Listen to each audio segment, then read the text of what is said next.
하박국 3장 17절에서 19절 말씀입니다. 비록 무화과 나무가 무성치 못하며 포도나무에 열매가 없으며 감람나무에 소출이 없으며 밭에 식물이 없으며 우리의 양이 없으며 외양간에 소가 없을지라도 나는 여호와를 인하여 즐거워하며 나의 구원의 하나님을 인하여 기뻐하리로다. 주 여호와는 나의 힘이시라. 나의 발을 사슴과 같게 하사 나로 나의 높은 곳에 다니게 하시리로다. 이 노래는 영장을 위하여 내 수금에 맞춘 것이니라. 아멘. 신앙의 정수를 하박국 선지자는 전하고 있습니다. 이내 나웃에 아무 것이 없어도 오직 여호와를 인하여 즐거워하며 여호와로 인하여 기뻐할 것을 선포하고 있습니다.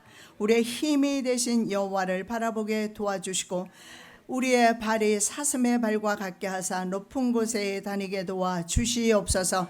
오늘도 주께서 말씀을 증가하여 주실 줄 믿사오며 주의 말씀으로 듣겠습니다. 삶이 변화되게 도와 주시옵시며 삶의 형편이 나아지게 하여 주시옵시며 기도하는 모든 소원들이 이루어지게 도와 주시옵소서. 거룩하신 예수 그리스도 이름으로 기도드립니다. 아멘. 천국 가는 이야기 철로 역정 14번째 시간입니다. 아름다운 궁전에서 밤이 깊어지고 사랑과 자비로 보호해 주실 것을 서로 손을 잡고 기도합니다. 그리고 그리스도인은 평화라는 침실에서 하룻밤을 머물게 됩니다. 바로 평화라는 의미 속에서 우리의 삶이 바로 주가 주시는 평안 가운데 산다는 사실을 보여주고 있습니다. 그리고 다음 날 이제 서재를 보게 되는데 서재에 보니까 바로 책들 중에 영원한 세대 동안에 항상 계시는 분, 그분의 이름은 바로 성경에는 알파와 오메가이시며 처음과 나중이시고 처음도 없으시고 끝도 없으시는 그 하나님을 가리킨다는 사실을 알 수가 있습니다. 그래서 항상 계시는 그분과 그리고 그분의 행적에 관한 책들이 자세히 기록되어 있습니다. 자, 첫 번째 우리가 살펴볼 말씀은 하나님을 아는 지식을 주는 도서관에 관련된 이야기들입니다. 자, 교회는 하나님께서 말씀의 사역자를 세우십니다. 교회는 학교처럼 말입니다. 성도들을 말씀으로 가르쳐 후대에 또한 전수하는 그런 기능이 있습니다. 신명기 6장 7절 말씀에 보면 자, 이스라엘 부모에게 주신 바로 명령인데 집에 있을 때나 길을 갈 때나 심지어 누워 있거나 일어날 때조차도 하나님의 말씀을 가르치라. 오늘날 유대인들의 교육과 유대인들의 그 부가 많은 사람을 부러워합니다. 그러나 정작 그들이 바로 말씀으로 살았다는 사실, 즉 말씀을 주야로 묵상하면서 살았다는 사실에 대해서는 별반 아마 세상 사람들은 모를 줄 압니다. 바로 유대인들의 삶은 말씀에 기초하는 삶이다 라는 사실을 알 수가 있습니다. 그래서 교회는 말씀을 가르치는 곳임을 알 수가 있고 바로 하나님과 그리스도를 아는 지식까지 자라야 합니다. 그래서 복음 사역자는 성도들을 권하고 성경을 가르치며 그리스도 안에서 그리스도 머리 되시는 그리스도까지 자라게 하는 사명이 교회에 있습니다. 자, 사도 바울 일행은 골로새 교회를 위해서 기도합니다. 그리스도인의 신실한 일꾼인 골로새 교회 담임 목사가 바로 에바브로디도입니다. 그에게 성도를 직접 가르쳤다는 사실을 성경에 말씀하고 있는데 골로새 1장 9절에서 10절에 보니까 신령한 지혜와 청명에 하나님의 뜻을 아는 것으로 채우게 하라. 신령한 지혜를 하나님의 말씀을 통해서 받는다는 사실을 알 수가 있고 중요한 것이 바로 하나님의 뜻을 알기 위해서 말씀을 가르쳤다라는 사실을 알 수가 있습니다. 하나님의 뜻을 알게 되면 바로 합당히 행하고 그리하여서 바로 그리스도를 기쁘게 할 수 있다는 사실을 골로새서에서 말씀하고 있는 것입니다. 자, 성경은 비성경적인 가르침이나 교훈을 지우는 지우개 역할을 하기도 합니다. 그리고 비뚤어져 있는 성품이나 성향이나 그리고 그런 여러 가지 비뚤어져 있는 것들을 바로잡아주는 잣대 역할을 합니다. 그리고 디모데후서 3장의 말씀에 보면 사도 바울은 하나님의 감동으로 기록된 성경이라고 선포하면서 그 성경은 말입니다, 교훈과 그리고 책망도 있다라는 것을 말씀하고 있고, 바르게 함과 의로 교육하기에 유익하다. 그래서 하나님의 사람으로 온전케 해주는 것이 바로 하나님의 말씀이다. 선을 행하기에 온전케 하는 것이 바로 하나님의 말씀이라고 증가하고 있습니다. 그리고 도서관에 있는 책 중에는요, 또 충성된 수많은 사람들의 신앙 업적이 기록되어 있다. 우리가 이 세상에 살면서 크고 작은 주를 위해서 행한 것들이 기록된다라는 사실을 보여주고 있습니다. 세상의 책들은 말입니다, 우리에게 지혜와 지식을 줍니다. 그래서 어쩌면 우리의 성공을 줄 수 있는 그런 지혜와 지식을 전달한다면, 아름다운 궁전에 소장된 그 책들은 믿음의 사역자들에 관한 기록으로서 삶의 기록이며 신앙 여정의 기록인 것을 알 수가 있으며, 그 기록은 바로 생명을 주는 기록임을 알 수가 있습니다. 자, 집주인에게 봉사한 바로 사역자들 중에서 몇 사람의 믿음의 공적들을 그리스도인에게 읽어줍니다. 자, 그들은 어떤 사람들이었던가? 바로 히브리서 11장 말씀을 인용하고 있습니다. 믿음으로 나라들을 이긴 사람이 있습니다. 그리고 의를 행하기도 합니다. 약속을 받기도 합니다. 사라 같은 사람은, 한나 같은 사람도 약속을 받습니다. 사자들의 입을 막기도 하고 불의 세력을 멸하기도 했습니다. 칼날을 피하기도 하고 연약한 가운데서 강하게 되기도 했으며, 전쟁에서 용맹스럽게 이방 사람들의 진을 물리치기도 했다. 자, 여기에서 볼 수 있는 것은 우리 인생 모든 삶 가운데서 승리의 삶을 살 수 있다라는 것입니다. 누가요? 신앙의 사람, 바로 믿음의 사람. 그래서 믿음은 아무리 강조해도 부족함이 없는 것 같습니다. 자, 또 다른 책을 읽어줍니다. 집주인은 과거에 자신의 인격과 행위에 심한 모욕과 핍박을 가한 사람들조차도 차별하지 않고 돌이켜서 자신을 찾는 사람들에게 은혜를 베풀어 주신다, 무조건 사랑해 주신다라는 그런 내용입니다. 자, 마지막으로 본 책은 유명한 사건들에 대한 기록과 동서고금을 막론하고 반드시 성취되고 이루어진 예언들을 기록한 책이다. 세상의 예언서들도 있을 겁니다. 그러나 성경 말씀은 반드시 이루어진 것이며 그리고 성취된 것임을 알 수가 있습니다. 성경은, 구약 성경은 특히 역사서와 예언서로 그렇게 되어 있습니다. 이 역사서에서 볼 수 있는 이 역사적인 사건들에서 우리가 볼 수 있는 것은 바로 하나님께서 실제로 우리의 인생 삶 가운데 오신다라는 것이며, 그리고 우리 인생살이에서 실제적으로 능력을 행하신다라는 것입니다. 우리가 신앙생활하면서 하나님과 함께 동사할 때 하나님께서 일하시는 모습을 볼 때 우리의 신앙에 힘이 생겨요. 이런 증거들이 나타나지 아니하고 하나님이 여전히 내 삶 가운데 주고 있으면 신앙생활에 재미가 없습니다.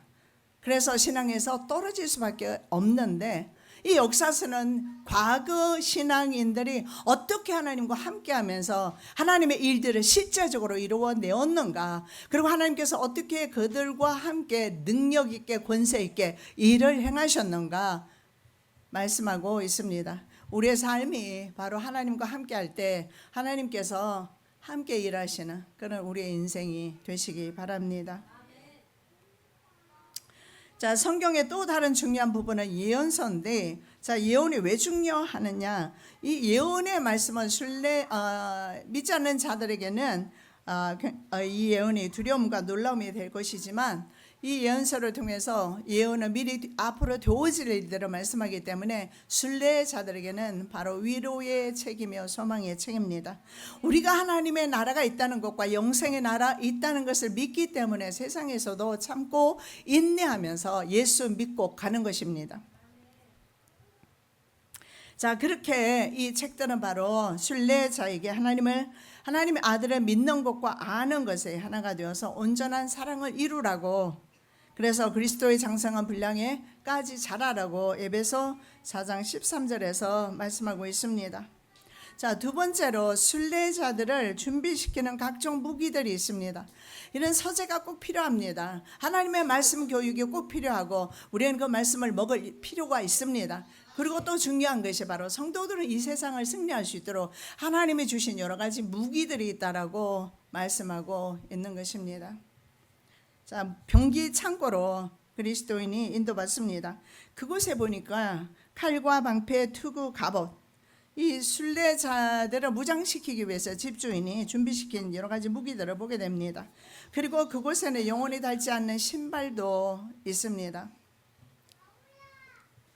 그리고 성도들을 가장 완전하게 무장시키는 병기가 바로 기도입니다. 모든 기도도 무기들 가운데 있었다. 성도의 가장 강력한 무기가 기도라는 사실을 믿으시기 바랍니다. 자, 칼은 말입니다. 성령의 검을 가리킵니다. 그래서 성경에서 칼 하면 바로 성령님이시구나. 성령에서 칼은 바로 예수 그리스도의 입에서 나오는 말씀의 검이구나. 우리 이렇게 볼 수가 있습니다. 바로 이 성령의 검은요, 하나님의 말씀을 의미합니다. 에베소 6장 17절입니다. 구원의 투구와 성령의 검, 곧 하나님의 말씀을 가지라. 그래서 말씀도 우리가 하루도 빠지지 않고 말씀을 읽는 것이 얼마나 중요한지 모르겠습니다. 내년에는 성경 필사하기를 원합니다. 여러분이 너무 부담되지 않을 만큼 드릴 거예요. 그래서 할 수 있다면 여러분 다 참여하셔서, 제가 들리는 말에 의하면 저는 직접 듣지는 못하지만 제 아들이 매일같이 성경을 필사하고 있다고 그래요. 누가 강요한 것도 아니고 시킨 것도 아닌데 혼자서 그렇게 하고 있는가 봐요. 그래서 그날 필사한 내용을 나누는 것을 볼 수가 있었습니다. 그래서 성경은 우리가 언제나 가까이 두고 성경 말씀을 읽음으로 그리고 필사함으로 성경 말씀을 실제적으로 우리가 먹는 것입니다. 우리가 식량을 섭취하지 못하면 오늘 이 하루 어떻게 우리가 이 자리에 와서 앉아 있을 수 있겠습니까? 한계가 있습니다. 식사를 하지 않으면 사람마다 다르겠지만 30일, 40일 넘기기 어렵습니다. 그런데 우리는 성경 먹지 않고 30일, 40일 넘기는 그리스도인들도 많이 있는 줄 압니다. 잘못된 신앙 습관입니다. 심지어 목회자들조차도 성경 말씀을 늘 읽어야 하고 그리고 일반 평신도도 마찬가지입니다. 말씀을 가까이 해야 합니다. 그래서 말씀을 늘 우리의 곁에 둘 때 유대인들 부러워할 필요가 없습니다. 유대인들의 부와 영화 이런 것들 또한 우리들에게도 주어질 것입니다. 중요한 것은 말씀을 귀하게 생각해야 돼요. 왜 말씀이 중요한가? 말씀은 천지를 창조하셨고 인간을 창조하셨고 말씀은 이 땅 위에 오셔서 십자가를 지셨기 때문에 말씀이 그렇게 중요한 겁니다. 예수님을 만나고 싶습니까? 성경 말씀을 읽으시면 돼요. 왜냐하면 성경 말씀 자체가 바로 예수 그리스도이시기 때문에 말씀이 육신이 되어 이 땅 위에 오셨습니다. 그분이 바로 예수 그리스도가 바로 말씀이십니다. 그러므로 우리가 예수를 보기 원한다면 하나님을 보기 원한다면 가까이 있는 성경책을 드시기 바랍니다. 자, 그 칼은 말입니다.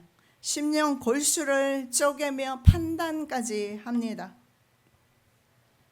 계시록 19장 21절에 보니까 마귀를 진멸하는 백마 탄 사람의 칼이기도 합니다. 그 나머지는 말탄 자의 입으로 나오는 검의 죽음에 모든 새가 그 고기로 배불리우더라. 재림 메시아는 바로 이 칼로 세상을 심판하신다는 사실을 알 수가 있습니다.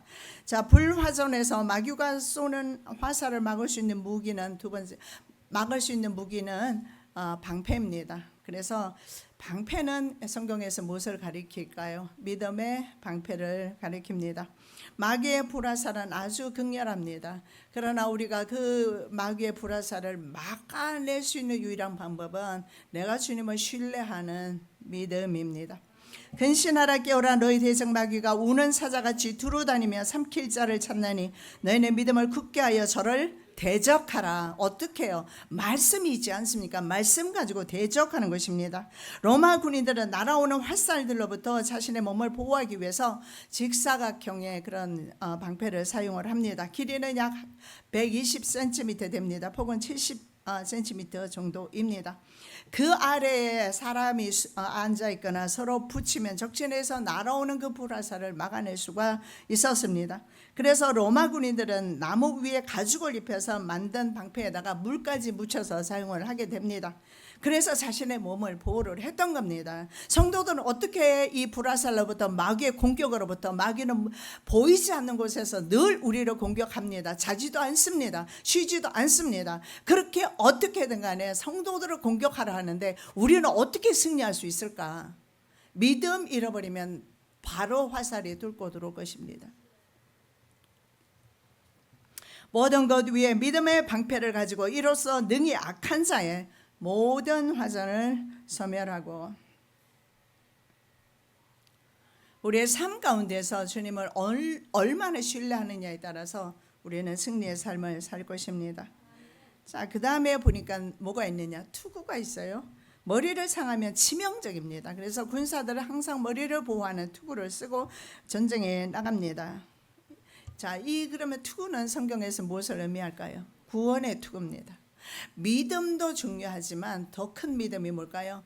내가 구원받았다는 확신과 믿음이 필요합니다. 이미 세상에서 구원받은 확신의 사람만이 내세의 구원을 얻을 수 있기 때문에 그렇습니다. 내세에 완성될 영광스러운 구원에 대해서 확실한 소망 가지고 살아야 합니다. 이 구원에 대한 확신이 없는 사람은 구원받았다라고 엄밀하게 말할 수는 없습니다. 내가 어떤 삶의 처지에 있고 심지어는 사망의 엄침한 골짜기를 다닐지라도 말입니다. 하나님은 나를 버리셨는가? 하나님은 없는가라는 의심 따위는 하지 않습니다. 내가 어떤 형편과 어떤 처지에 있든지 간에 하나님은 살아계시고 하나님은 바로 나의 구원자 되심을 믿는 그 구원에 대한 구원의 확신입니다. 그리스도인에게 가장 중요한 것이 바로 이 구원에 대한 확신임을 하셔야 합니다. 그래서 세상을 어떻게 살든 간에 살았던, 혹시나 믿지 않고 살았더라도 마지막 순간에는 믿었든 믿지 않았든 간에 중요한 것이 바로 구원에 대한 확신, 예수님에 대한 확신. 그래서 예수님을 잊지 아니하고 마지막을 맞이하는 것이 가장 행복한 사람이다 라는 겁니다. 그 다음에 여기 보니까 흉배가 나와요. 흉배는 말할 것도 없이 가슴도 중요합니다. 가슴을 보호하기 위해서입니다. 그래서 가슴에 붙이는 이 흉배를 의의 흉배라고 말하고 있습니다. 여러분, 이 마귀의 참소를 피하려면 어떻게 해야 될까요? 여기가 깨끗해야 돼요. 가슴이 정직해야 되고, 거짓말하지 말고, 도둑질하지 말고, 참소하지 말고, 이 가슴이 언제나 하나님이 보시고 계신다는 사실을 생각할 때 정직해야 합니다. 그것이 바로 공의입니다. 우리 하나님은 바로 하나님의 속성 가운데 공의의 속성이 있습니다. 이 공의는 바로 구원을 의미합니다. 그래서 우리가 범죄하고 범죄 가운데 있을 때 이 가슴이 마귀로부터 공격당할 수 있어요. 그러면 가슴에 화살을 맞으면 심히 아프겠지요. 그래서 우리 그리스도인은 참으로 누가 보든 간에 행실에 있어서 정직하게 살아야 되고, 비난받을 일을 하지 말아야 하고, 누가 봐도 야, 저 사람은 참으로 그리스도인답다 라는 말을 들을 수 있을 정도로 공의롭게 정의롭게 살아야 한다. 때때로는 내가 뭐 적당히 거짓말을 해도 안 돼요. 그러면 그거 고치셔야 돼요. 그리스도인이라면 적당한 거짓말 없고, 우리는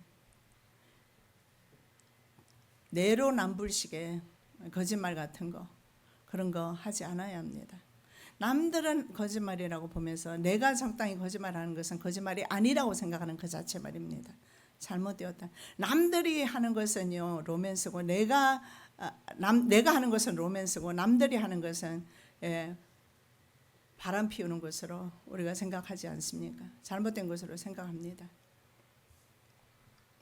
제일 중요한 것은 바로 자신의 가슴을 지켜야 한다. 그 다음에 정말 중요한 것이 있습니다. 모든 기도다.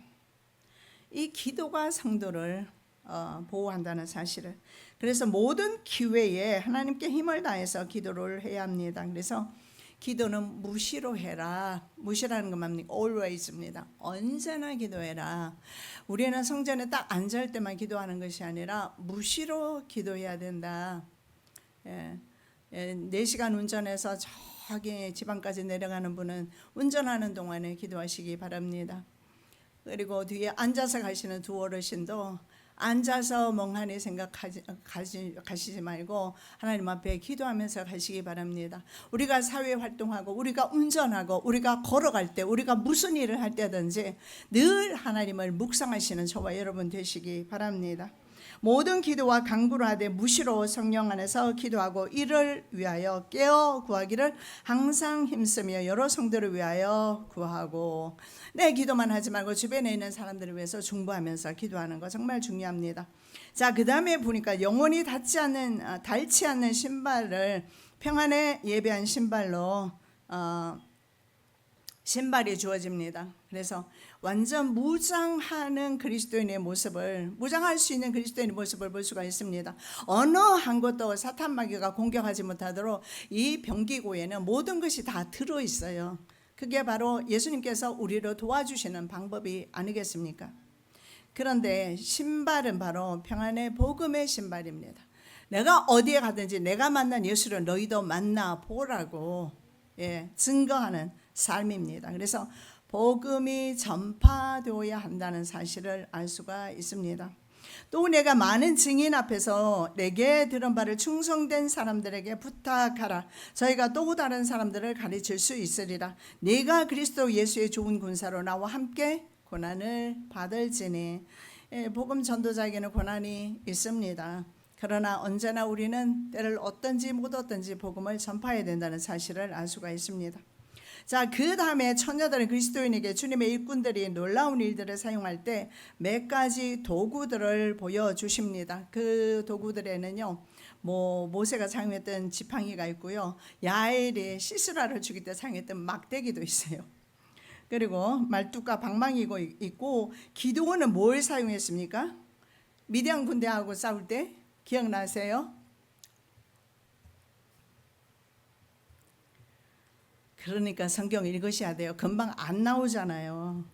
빈 항아리와 나팔입니다. 항아리 속에 횃불을 넣고 나중에 이 항아리를 깨면서 전쟁한 이런 전쟁사는 성경 외에는 없을 겁니다. 그러자 적진이 어떻게 합니까? 그 소리에 놀라서 서로 자기네들끼리 죽였어요.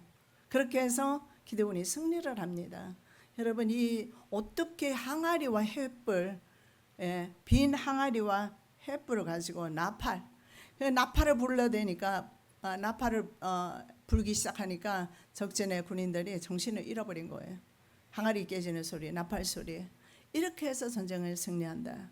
왜냐하면 이것은 인간의 방법이 아니고 하나님께서 주신 방법이었거든요. 인간이 생각할 때 어떻게 항아리 들고 전쟁 나갑니까? 어떻게 횃불 들고 전쟁 나갑니까? 그렇게 생각할 겁니다. 그러나 기드온은 순종했습니다. 하나님의 전쟁입니다. 여러분, 내 인생살이의 모든 전쟁은 하나님께 속했다라는 거 인정하시면 좀 우리의 신간이 편할 것입니다. 여러분의 간은, 콩팥은 건강하십니까? 하나님께 맡기는 삶이 되시기 바랍니다. 건강한 콩팥은 가지게 될 줄로 믿습니다.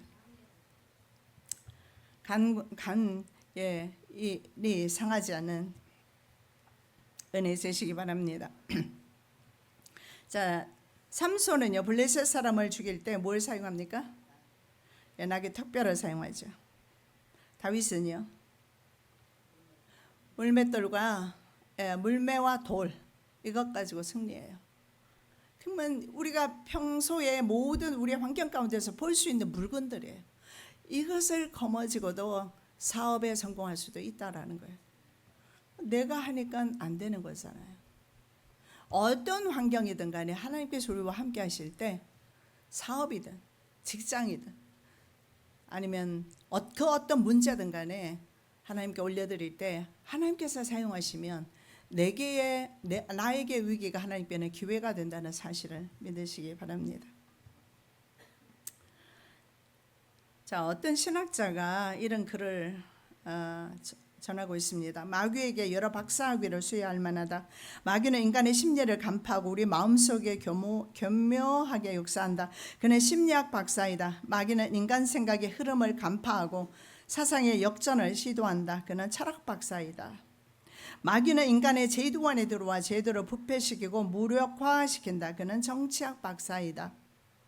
인간의 권력욕을 이용하여 군사 무장을 촉발시키고 세상을 전쟁판으로 몰아간다. 경제 저격수로 보면 알 수가 있습니다. 저절로 일어나는 전쟁이 아니라 인위적인 전쟁이라는 사실을 보게 됩니다. 마귀는 바로 군사 전략가이기 때문에 그렇습니다. 마귀는 돈에 대한 욕구를 이용해서 무한 경쟁을 유도하여 욕망의 포로가 되게 한다. 그는 경제학 박사다. 멈출 줄을 모릅니다. 돈을 벌어야 하기 때문에 이것이 오늘날 현대인의 모습이 아닐까. 그런데 이분은 이것이 바로 마귀가 주는 유혹이다라고 말씀하고 있습니다. 자, 세 번째 살펴볼 말씀은 천국이 가까운 바로 기쁨의 산입니다. 경건과 신중, 자비는 그리스도인을 하루도 묵게 하고 기쁨의 산을 보여주게 됩니다. 자, 그 산은요, 현재 있는 것보다 기쁨의 산은 천국이 더 가깝게 있는 곳입니다. 그래서 위로가 돼요. 어떤 의미가 되겠습니까? 심령 가운데 천국에 있는 사람은 천국이 가까운 사람입니다. 마음의 천국에 있지 못하게 되면 미래 정말론적인 천국도 멀게 느껴질 수밖에 없습니다. 아주 먼 거리에 있는 듯한 그런 마음이 들 것입니다. 그러나 내 안에 천국이 이루어졌을 때 이미 천국이 이루어졌기 때문에 그 종말에 이루어질 천국까지 우리는 가는 것이 아마 평안한 가운데 갈 수 있지 않을까 생각합니다. 기쁨에 사는 믿음의 진보가 이루어진 믿음이 높은 상태를 가리키고 있습니다. 자, 하박국 선지자는 바로 믿음의 정수를 보여주고 있습니다. 오늘 우리 본문 말씀으로 채택했는데 하박국 선지자는 바벨론으로 인한 3차 전쟁으로 말미암아 이스라엘에는 남은 것이 하나도 없습니다. 그래서 이렇게 말합니다. 무화과 나무가 무성치 못하고 포도나무에 열매가 없고 감람나무에 소출이 없으며 밭에 식물이 없으며 우리의 양이 없고 외양간에 소가 없을지라도 나는 여호와를 인하여 즐거워하며 나의 구원의 하나님을 인하여 기뻐합니다. 이렇게 고백해. 진짜 신앙이 무엇인가? 아무것도 없어도 나는 주님만 계시면 기뻐할 수 있습니다 라고 말하고 있어요. 그 산 이름이 바로 기쁨의 산입니다. 우리 오늘 여러 가지 잡담 문제를 가지고 오셨을지라도 이 기쁨의 산에 오르시는 은혜 있으시기 바랍니다. 이제 후로는 우리가 어떠한 삶이 펼쳐질지라도 때로는 골짜기가 있을 수도 있습니다. 그럼에도 불구하고 우리의 믿음은 바로 기쁨의 산의 정상에 올라가 있는 것입니다. 여러분, 산을 다녀보시면 아시잖아요. 올라갈 때는 참으로 힘들고 땀이 나고 피곤한 일이지만 정상에 올라섰을 때 어떻습니까? 아래에 있는 모든 심지어는 아파트까지 다 내려다 보입니다. 믿음이 이렇게 되었을 때 세상을 승리한 사람입니다. 바로 믿음의 사람. 자, 사도 바울은 에베소 교회 목회자 디모데에게 읽는 것과 가르치는 것 그리고 조심스러운 예언 이 모든 일에 전심전력해서 자신의 진보를 모든 사람에게 나타내라고 말씀하고 있습니다. 자, 때로는 우리 인생들이 골짜기를 지나게 되는데 골짜기가 그러면 왜 필요할까? 좀 예수 믿으면 그냥 승승장구 성공했으면 좋겠어요. 근데 골짜기가 있고 실패가 있습니다. 우리는 그 실패 가운데 눈물 흘리며 주저앉아 있을 수도 있고 넘어져 있을 수도 있습니다. 교만을 방지하기 위해서입니다. 우리는 참으로 쉽게 빠르게 교만합니다. 조금만 가지게 되면 바로 교만하게 됩니다. 나는 아니라고 생각하는 그 자체가 교만이라는 사실을 우리는 인정해야 합니다. 우리는 조금만 잘 되거나 조금만 높아지거나 조금만 가지게 되면 그것으로 얘는 내 마음이 부풀게 된다는 사실을 알 수가 있습니다. 그래서 고린도전서 10장 12절에 이렇게 말씀합니다. 너희가 선 줄 생각하면 넘어질까 조심해라. 주님과 동행하려면 반드시 자신을 낮춰야 합니다. 주를 하지 않는 심령은 어떻습니까? 자신이 주인이 되어서 자신의 뜻을 마음대로 관찰시키려 하고 주장합니다. 야고보 4장 16절입니다. 이제 너희가 허탄한 자랑을 자랑하니 이러한 자랑은 다 악한 것이라. 교만한 사람은 자기 자신을 자랑하게끔 그렇게 되어 있다는 사실입니다. 자, 마귀와 전쟁을 앞둔 그리스도인에게 극도로 지칠 것을 예상하고 미리 준비시켜주는 장면이 나타납니다. 바로 처녀들이 빵 한 덩어리와 포도주 한 병 그리고 건포도 한 송이를 줍니다. 여러분, 주님은 우리의 필요를 모르실 것 같습니까? 알고 계십니다. 우리가 구하는 것은 우리의 욕심입니다. 우리가 예수님께서 우리에게 말씀하신 것은 하루 양식이었어요. 우리가 주님 앞에 구하는 기도는 바로 하루 양식을 구했어요. 하루 양식이 있으면 우리는 만족할 수 있습니다. 그런데 사람들의 욕심은 하루 가지고는 안 돼요.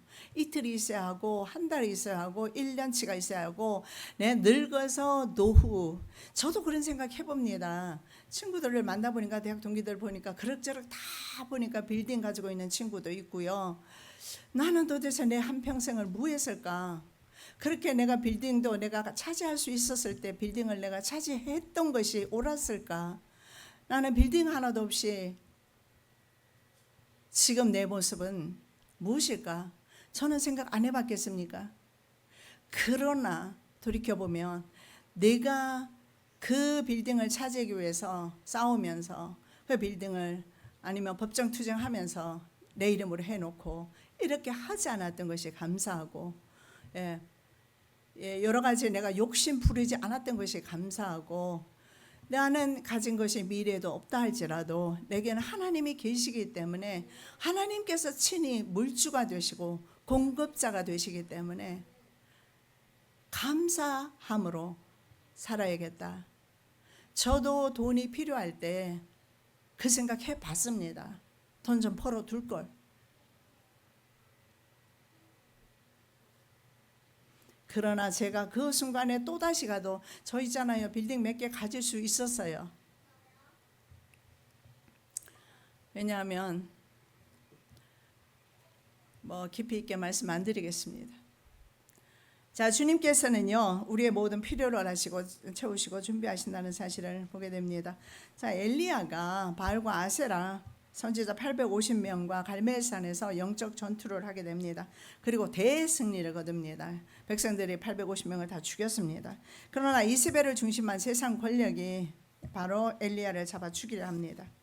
그런데 열왕기상 38장에서 그런 승리의 모습을 보이는데 바로 39장으로 넘어가게 되면 갈멜산에서 승리자의 엘리야의 모습은 온데간데 없어집니다. 그리고 낮아지고 절망한 모습으로 누워 있습니다. 아까 제가 말씀드렸습니다. 골짜기는 필요하다고. 어쩌면 스스로 로뎀나무 아래서 자기 골짜기를 파고 있었던 겁니다. 이 로뎀나무는요 쌀이나무예요. 아주 보잘것없는 그 쌀이나무에 몸을 기대어서 쌀이나무 빗자루 만드는 거 아닙니까? 그런 나무에 자신의 몸을 누입니다. 그리고 자신의 목숨을 거두어가라고. 주님, 저는 더 이상 살 수 없습니다. 차라리 제 목숨을 거둬가십시오. 저는 조상들보다 낫지 못합니다. 나 자신, 이제 자기 자신도 조상의 들과 똑같은 죄 많은 사람임을 탄식하고 있습니다. 엘리야는요 능력의 사람으로 알려져 있습니다. 정반대의 그런 모습이 아주 약한 어쩌면 우리들이 삶 가운데서 실패했을 때 느끼는 그런 감정들을 똑같은 감정을 느끼고 있다는 사실을 볼 수가 있습니다. 종종 우리의 천국 여정의 발걸음을 늦추는 사건들과 일들이 일어나게 됩니다. 인생의 로뎀나무는 그리스도인을 낙심천만의 장소로 인도한다는 사실을 믿으시기 바랍니다. 그래서 낙심할 수 있습니다. 그러나 낙심의 장소에 머물러 있을 이유는 없습니다. 주님께서 금방 오셔서 엘리야를 찾아오셨어요. 그리고 그 낙심의 장소에 더 이상 로뎀나무 아래에 머물러 있지 않기를 촉구합니다. 인간은 누구나 좌절과 허탈감에 빠질 수 있습니다. 가능성이죠. 자, 엘리야의 사명은 무엇이었습니까? 바알을 섬기는 온 나라가 이세벨이 아합 왕이 이세벨을 왕비로 맞이하면서 그 여자가 가지고 온 바알 선지자 아세라 선지자로 말미암아 온 국민들이 바알과 아세라를 섬기고 있었습니다. 그래서 엘리야의 사명은요, 다시금 이스라엘 백성들에게 하나님을 전하는 것이고 바로 여호와께로 돌아오게 하는 것이 엘리야의 사명이었습니다. 너희가 어찌하여 두 사이에서 머뭇하느냐. 어쩌면 저와 여러분에게도 주시는 말씀이 아닐까요? 두 사이에서 우리가 가랭이를 벌리고 서 있다면 상당히 피곤할 것입니다, 인생이. 그래서 더 이상 양다리 걸치지 말라. 여호와를 섬길 것이면 여호와에게로 돌아오고 아니면 바알에게로 가라. 이 말씀을 촉구하게 되고 하늘에서 불이 내려와서 제단을 사르게 됩니다. 그리고 이스라엘 백성들은 여호와를 섬기기로 결정하고 바알 선지자, 아세라 선지자 모두 850명을 죽이게 됩니다.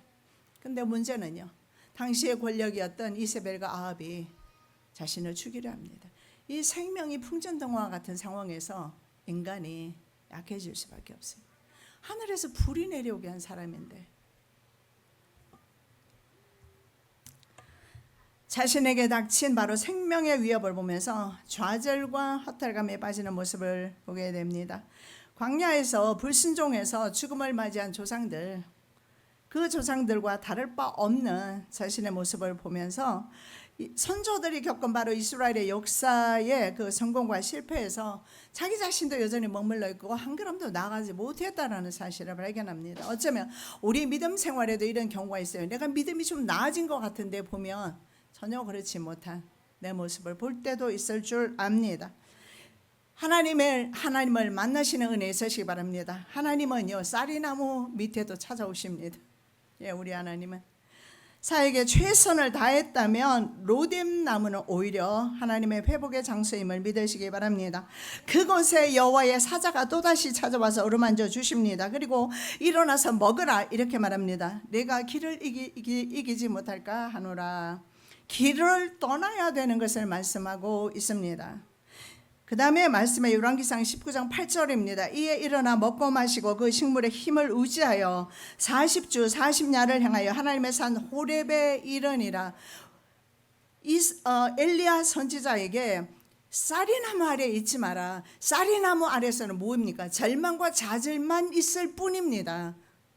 하나님 앞으로 나오라는 것입니다. 아버지 앞으로 나오라는 거예요.